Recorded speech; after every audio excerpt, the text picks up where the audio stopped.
Welcome back to the deep dive.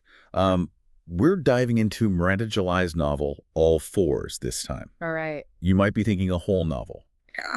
for a deep dive. But no worries. Yeah. We've, gone through it all and we've extracted the best parts. Exactly. We're going to give you a clear understanding of the book's core Yeah.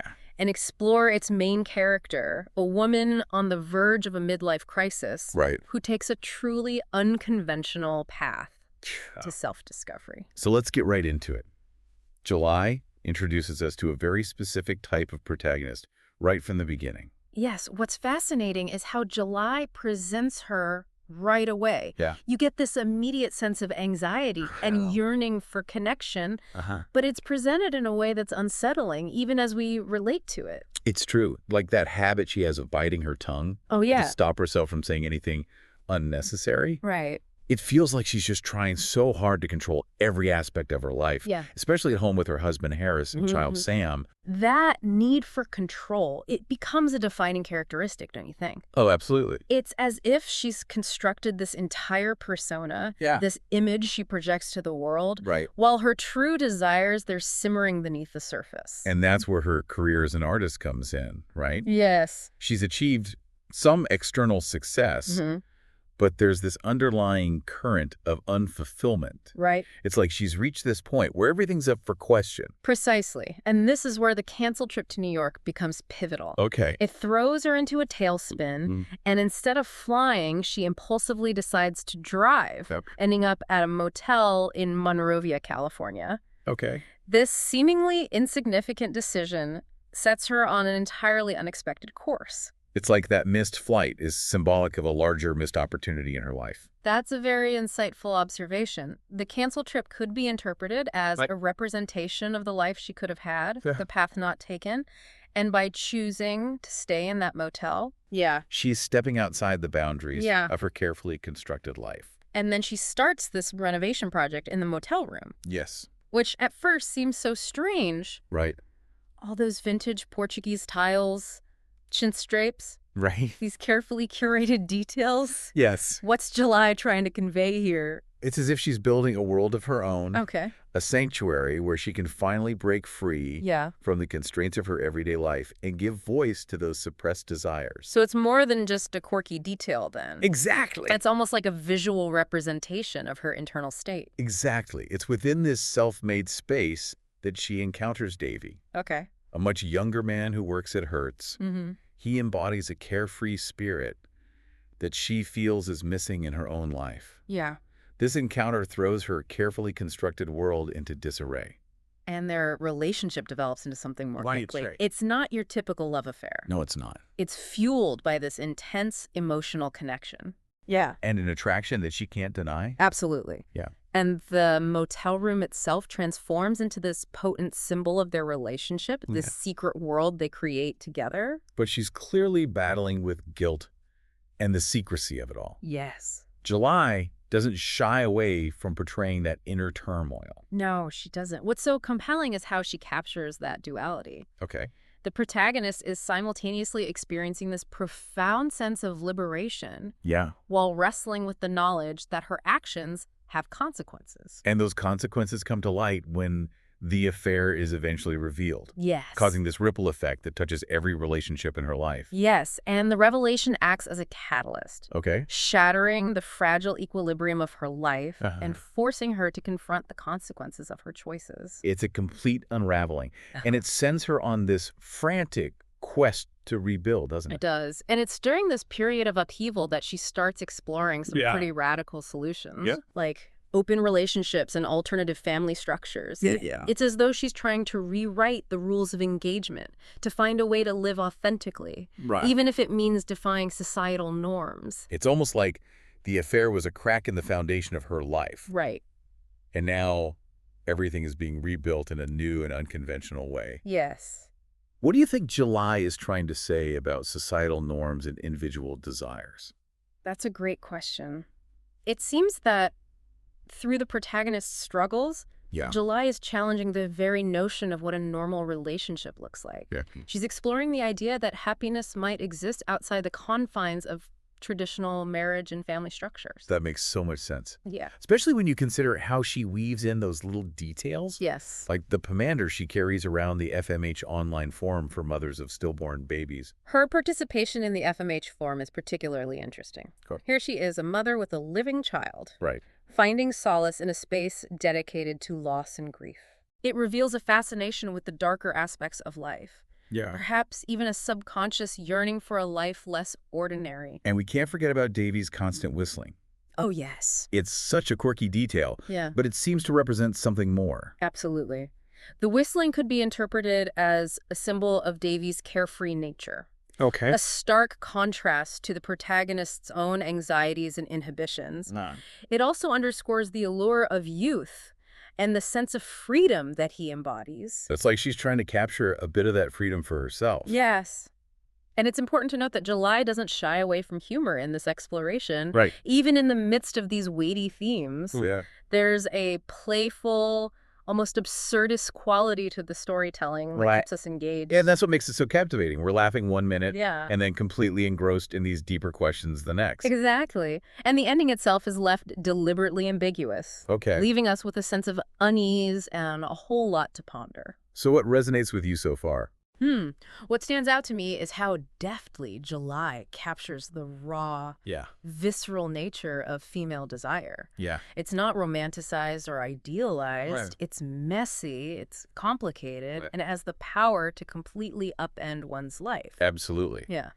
And the way she uses seemingly insignificant details to illuminate larger themes is masterful. Yes. It's not just a story. It's an invitation to examine our own assumptions about relationships, identity, and what it means to truly live. And speaking of those assumptions, let's circle back to the FMH online forum. Okay. It's almost like a secret world within the novel. Right. This virtual space where mothers of stillborn babies gather to share their grief. It's such a stark juxtaposition to the rest of the story, wouldn't you say? It is. On one hand, we have the protagonist grappling with the intensity of her affair. Right. And on the other, she's immersing herself in this online community of shared sorrow. It's a brilliant move by July. Yeah. Creating this parallel narrative that adds another layer of complexity to the protagonist's character. Yeah. Here she is, a mother with a living child, actively seeking out a space defined by loss and grief. It's almost like she's drawn to the darkness, wouldn't you say? Yes, and it makes you wonder if her fascination with the FMH forum is a way of subconsciously confronting her own dissatisfaction, her yearning for something more, even if that something is pain. It's like she's searching for a deeper meaning, even if it's found in the experiences of others. Exactly. And then we have that moment where she confesses to her friend Dara about the affair with Davey. That scene is so loaded with tension. Yeah. You can sense her internal struggle, the exhilaration of the affair mixed with the shame of the secrecy and deception. And Dara's reaction is so interesting, isn't it? Yeah. What is July doing there? She becomes the voice of reason, Okay. cautioning the protagonist about the potential consequences. It's like the protagonist is completely blinded by her desires at that point, Yep. unable to see beyond the immediate gratification of the affair. It perfectly illustrates how passion can cloud our judgment. Yeah. How it can lead us down a path we might not otherwise choose. And it's a path that leads her deeper into obsession, isn't it? It is. She starts fantasizing about Davey constantly, Right. even when they're not together. It's as though he's become this all-consuming force in her life. Yeah. A way to escape the mundane reality of her everyday existence. And these fantasies start to bleed into her reality. They do. Remember that scene where she goes to the Hertz parking lot, Oh, yeah. desperately hoping to catch a glimpse of Davey? That scene is so heartbreaking. It reveals the lengths she's willing to go to just to be near him, the desperation fueling her actions. And it also highlights the power imbalance in their relationship. Right. She's completely at his mercy. Yeah. Her happiness hinging on his presence. Which makes the inevitable confrontation with his wife, Claire, all the more impactful. Oh, that scene in the motel room is electric. It is. July's writing is so subtle, but you can feel the tension crackling between the three of them. Exactly. And the protagonist is caught in this impossible situation. Right. Torn between her desire for Davey and the guilt she feels for betraying Claire. It's a moment that forces her to confront the reality of her actions and the pain she's inflicted on others. And this confrontation with reality sparks a chain reaction that leads to a complete breakdown of her carefully constructed life. It's like that crack of the foundation we talked about earlier has become a full-blown chasm. Precisely. And she's left to pick up the pieces and figure out how to rebuild not just her life, but her sense of self. Which brings us to her fascination with the idea of open sourcing her marriage. Oh, yeah. Such an unconventional concept. Yes. Applying the principles of open source software to a relationship. It's a bold and provocative idea, isn't it? It is. It speaks to her desire for transparency and collaboration. Yeah. Her yearning for a relationship that's more adaptable and equitable. Yeah. She's basically trying to rewrite the rules of marriage. Yes. To create something that fits her own unique needs and desires. And it's through this exploration of alternative relationship models that she begins to challenge the societal norms that have dictated her life for so long. She's not just seeking an escape from her current situation. Right. She's looking for a deeper understanding of herself. Exactly. And what it means to be in a truly fulfilling relationship. And it's important to note that her journey isn't without its setbacks.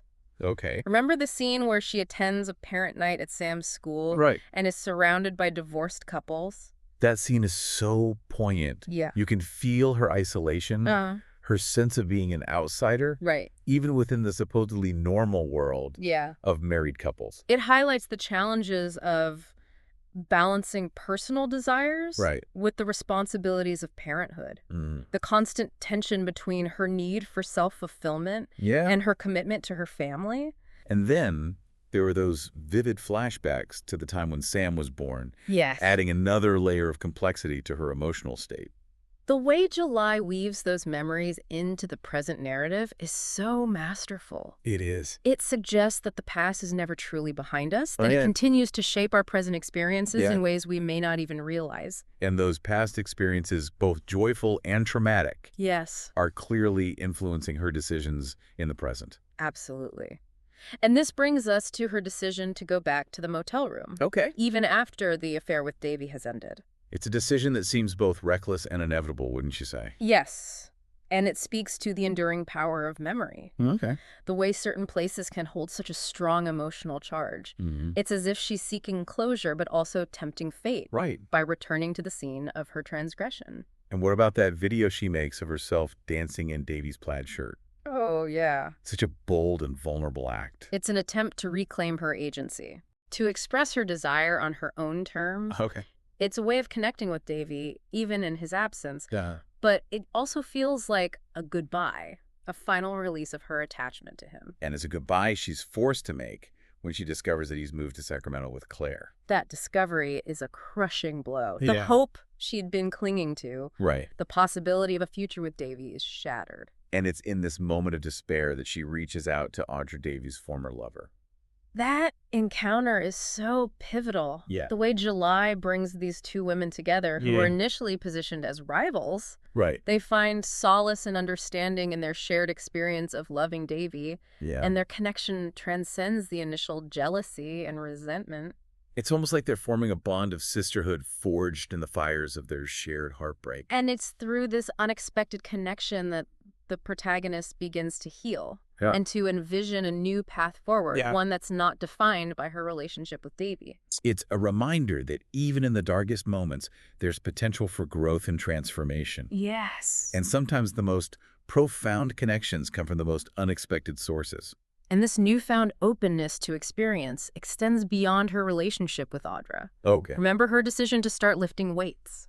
That seems like such a simple detail. Yeah. But it feels so significant in the context of her journey. Absolutely. It's a physical manifestation of her desire to take control, to build strength and resilience, both literally and metaphorically. It's like she's reclaiming her body and her power.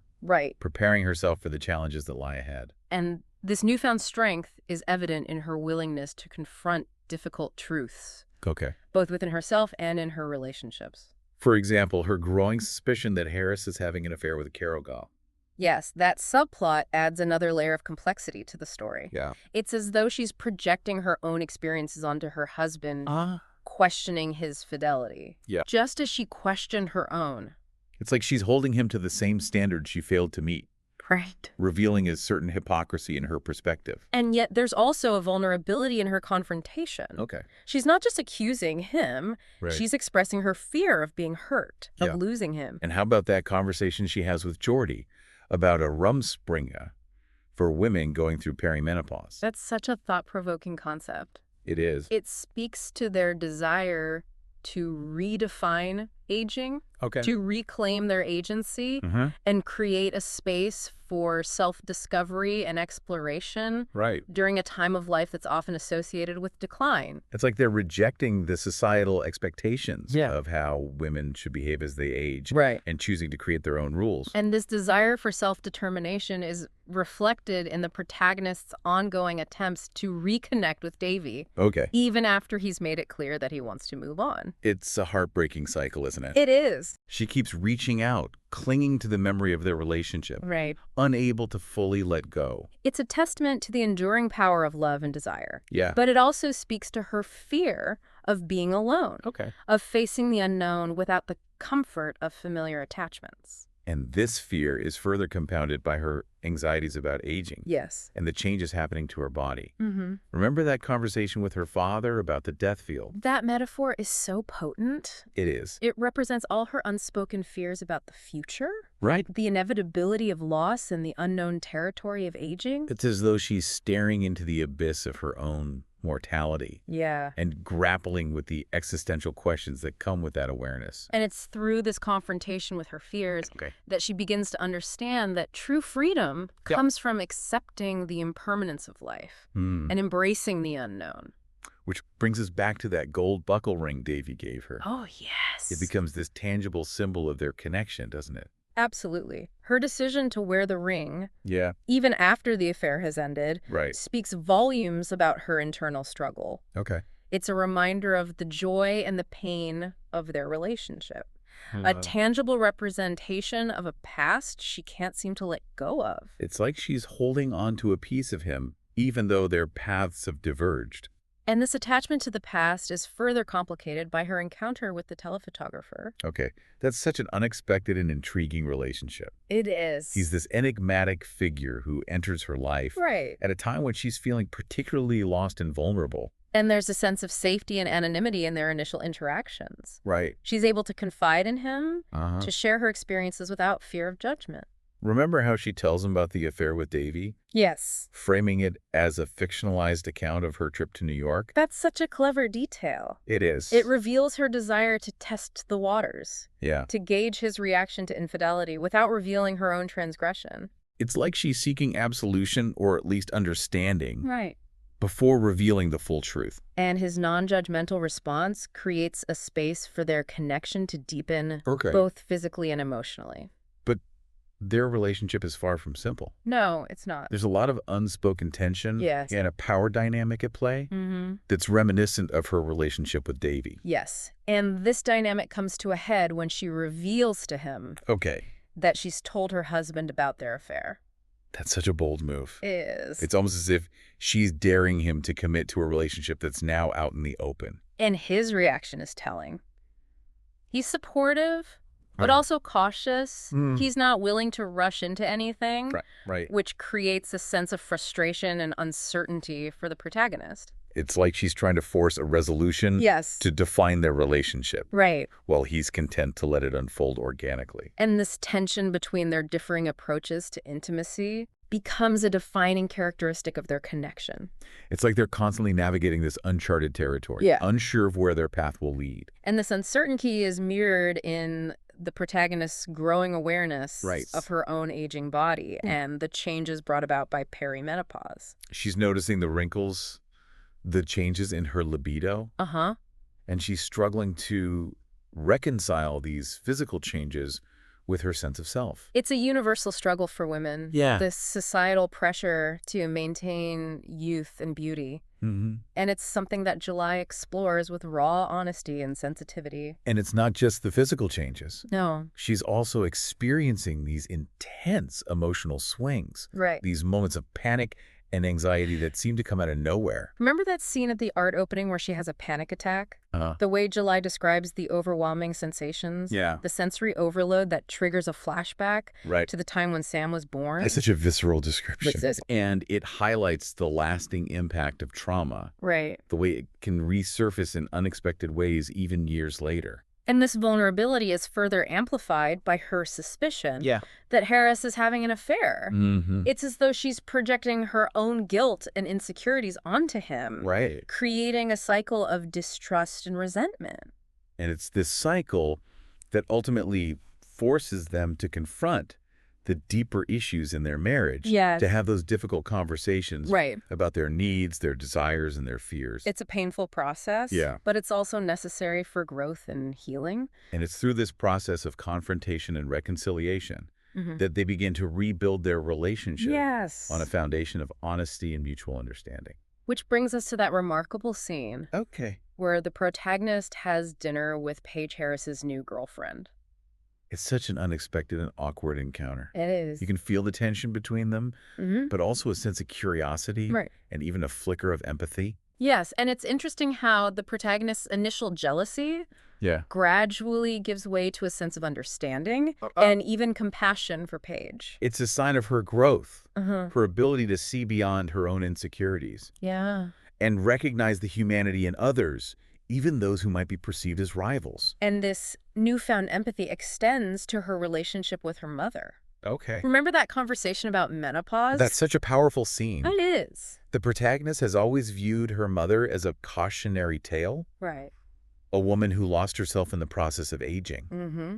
But as she talks to her mother, Yes. she starts to see her in a different light, Okay. as a complex individual Right. whose experiences have shaped her perspective on life. It's a beautiful moment of reconciliation and understanding. It is. A recognition of the shared humanity Yeah. that binds them together despite their differences. And this newfound understanding of her mother Mm-hmm. seems to pave the way for a deeper understanding of herself and her own journey through perimenopause. Exactly. She's starting to shed the societal expectations of how women should age Yeah. and embracing the changes happening to her body Well, with more acceptance and even a sense of liberation. it's like she's finally starting to see the beauty in the impermanence of life Yes. and the wisdom that comes with aging. And the shift in perspective is reflected in her decision to go back to the Goodwill, Right. where she donated her old clothes, Yeah. searching for something she feels she lost. It's a symbolic gesture, wouldn't you say? It is. It's as though she's trying to reclaim a part of herself that she discarded, a part that represents a time when she felt more alive, more free. And her discovery of the robe she wore during her affair with Davey is so poignant. It is. It's a tangible link to a past. Yeah. She's both trying to forget and to recapture. It's a reminder that the past is never truly behind us, Right. and that sometimes the things we try to leave behind Yeah. have a way of resurfacing, forcing us to confront our past selves. And it's through this confrontation with the past that the protagonist begins to understand Okay. that true growth comes from integrating our experiences, both good and bad, into our ongoing narrative. She's not just running from her past, she's learning from it Right. and using those lessons to shape her present and her future.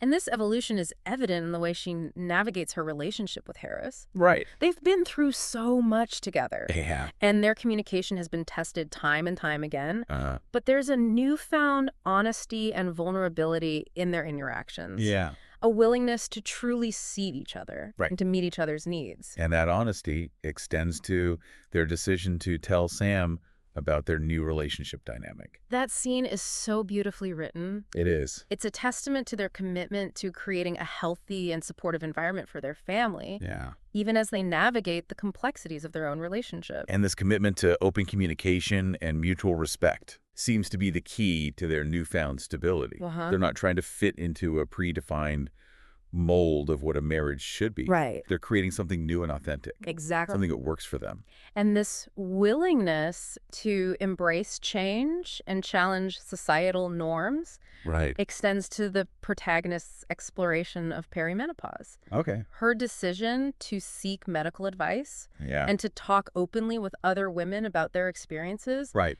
is empowering. It's like she's taking control of her health and her well-being. Yes. Refusing to be defined by the societal expectations of aging. And her conversation with her father about the positive aspects of menopause is so refreshing. It is. It offers a different perspective on aging. Right. One that embraces the wisdom and liberation that can come with this stage of life. It's like she's finally starting to see aging not as a decline, but as a transformation. Yes. A new chapter filled with possibilities. And this sense of possibility extends to her relationships.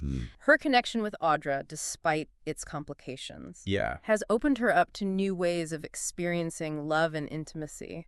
And her interactions with Chris, the woman she met at the art opening, further challenge her preconceived notions of monogamy and traditional relationship structures. Her fantasy of creating a throuple with Chris and Harris is a testament to her evolving understanding of love and the different forms it can take. It's like she's shedding the limitations of societal expectations and embracing a more fluid and expansive view of relationships. And this openness to experience, this willingness to step outside her comfort zone, is ultimately what leads her to a place of greater self-awareness and acceptance. She's no longer trying to control every aspect of her life.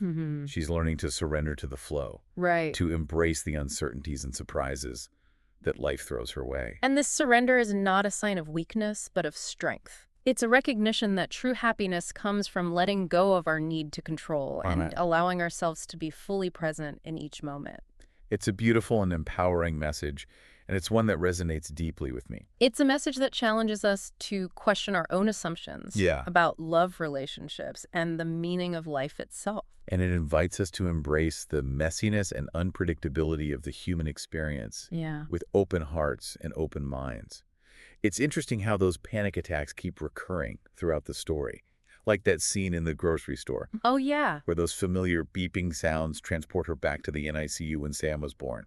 It's a poignant reminder that trauma can linger, shaping our perceptions and reactions even years later. Those seemingly insignificant details can trigger a cascade of emotions, reminding us that healing is an ongoing process. It makes you realize how deeply our past experiences are embedded in our present, even when we think we've moved on. Exactly. And it's in those moments of vulnerability that we see the protagonist's resilience. She doesn't let those panic attacks define her. She seeks help. She confides in her loved ones, and she keeps searching for ways to cope. And then there's that unexpected encounter with Chris. Oh, yeah. The woman she meets at the art opening. Right. It feels like a turning point in her journey of self-discovery, wouldn't you say? Absolutely. Chris represents a different kind of connection. One that's based on mutual respect, open communication, and a shared sense of adventure. It's a relationship that empowers the protagonist to explore her sexuality and her desires without the baggage of her past. It's like she's finally allowing herself to experience pleasure and intimacy on her own terms, without the need for validation from a man. And it's interesting how this newfound sense of freedom leads her to fantasize about creating a throuple with Chris and Harris. That's such a radical concept. It is. It speaks to her willingness to challenge conventional relationship structures and explore alternative ways of building a family. It's a testament to her evolving understanding of love and the fluidity of human connection. She's not limiting herself to predefined roles or expectations. She's creating a vision of love that's expansive and inclusive. But reality has a way of disrupting even the most carefully crafted fantasies. Yes, it does. Enter Paige, the therapist who enters the picture and throws a wrench into the protagonist's sense of stability. Paige's arrival is a catalyst for a whole new wave of emotions. The protagonist's initial reaction is one of jealousy and possessiveness, which is understandable given her history of insecurity. It's like she's back in that familiar territory of feeling threatened. Like her place in Harris's life is being usurped. But what's remarkable is how she eventually evolves beyond that initial jealousy. She starts to see Paige as a human being. Someone who is kind, compassionate, and genuinely cares for Harris. That scene where they have a conversation about perimenopause is so powerful. It is. Two women connected by the same man.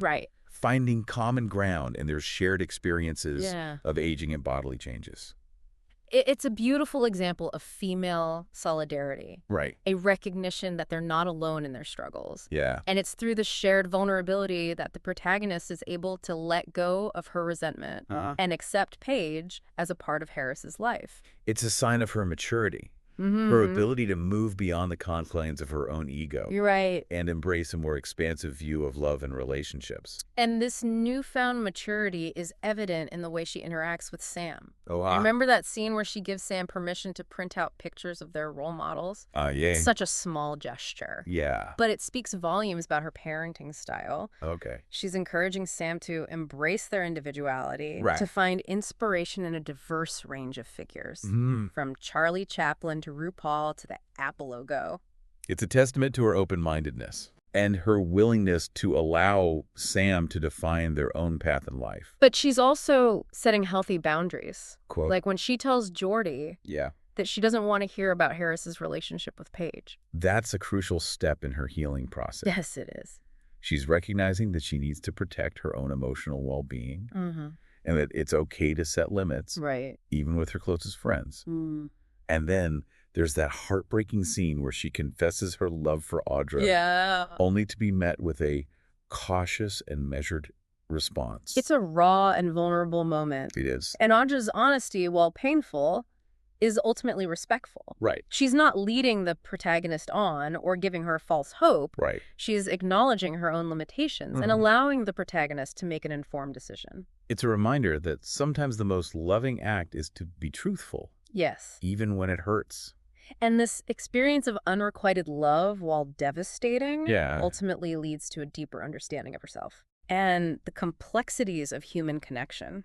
She learns that she can't force love or control the actions of others, and that sometimes the most difficult lessons are the ones that teach us the most about ourselves. Yeah, and it's through these difficult lessons that she begins to understand that she's been living second to second, just trying to get through each day without truly engaging with life. It's like she's been sleepwalking through her own existence, numb to the beauty and the pain of the present moment.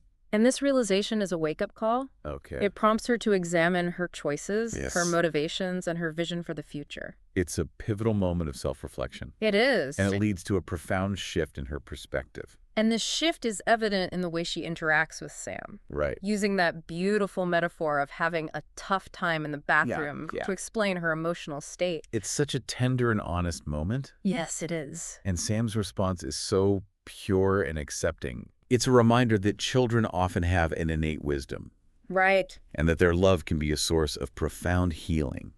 And speaking of healing, that conversation with her mother about menopause is such a beautiful turning point in their relationship.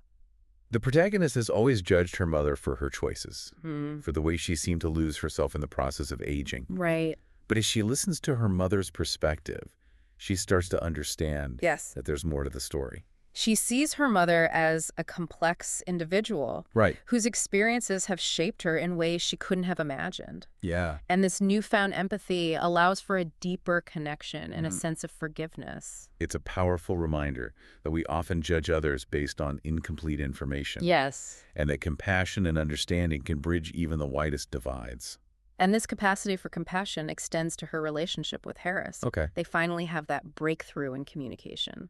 That moment of true connection where they're able to express their feelings, honestly and without reservation. It's like they're finally seeing each other, clearly stripped of all the baggage and resentment that's built up over the years. And this newfound clarity allows them to create a new foundation for their relationship, one that's based on mutual respect, open communication, and a deep love for each other.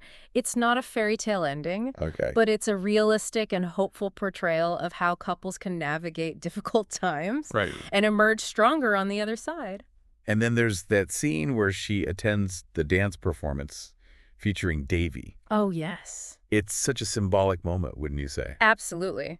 She's encountering him in a completely different context. Right. Not as the object of her desire, but as an artist, expressing himself through his craft. Yeah. And it's in this moment that she's able to separate her past feelings from her present experience. She's no longer longing for him. She's appreciating his talent and acknowledging his growth.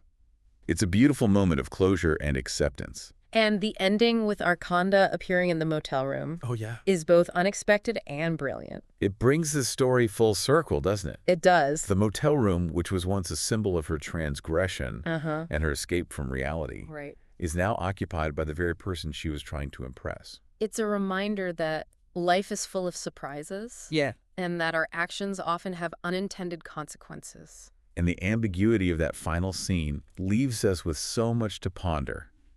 Yes, it does. Is it a sign of hope or a harbinger of future complications? Right. July doesn't provide easy answers. He doesn't. Which is what makes her writing so compelling. All Fours is a novel that challenges us to question our assumptions. Right. About love relationships and the meaning of life itself. It's a messy, complicated, and ultimately hopeful exploration of the human experience. Yes. And it's one that stays with you long after you finish reading it. Miranda July has created a world that's both familiar and unsettling. Right. A world where characters grapple with real-life issues and make choices that are both relatable and thought-provoking. So as we wrap up this deep dive into All Fours, we leave you with this question. Okay. What does this story reveal about your own understanding of love, desire, and the search for identity? It's a question worth pondering, and one that might lead you to your own unexpected discoveries.